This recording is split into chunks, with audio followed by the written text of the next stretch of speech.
Hello and welcome sa bagong tutorial mula sa RoboForex. Today, matututunan natin kung paano i-verify ang bago mong phone number sa iyong members area. Step 1. Pagkatapos mong mag-login sa members area mo, pumunta sa profile at i-click ang security settings. Step 2. I-click ang change number button para simulan ang proseso. Step 3. I-enter ang bago mong buong phone number. Nahahati ito sa dalawang bahagi. Ang una ay ang country code. Pwede mong piliin ang tamang code mula sa drop-down menu. Ang pangalawang bahagi ay ang natitirang numero. Siguraduhin i-enter ang number mo nang walang country code sa field na ito. Tapos i-click ang confirm. Step 4.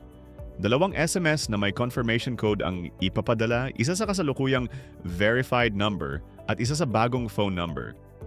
I-enter ang mga code sa tamang fields at i-click ang confirm. Step 5. I-close ang pop-up message at i-check kung matagumpay na nabago ang phone number. Na-verify na ang bagong phone number. Congratulations! Ngayon, alam mo na kung paano palitan ang phone number mo kung verified na ito gamit ang desktop. Maraming salamat sa pagpili sa RoboForex.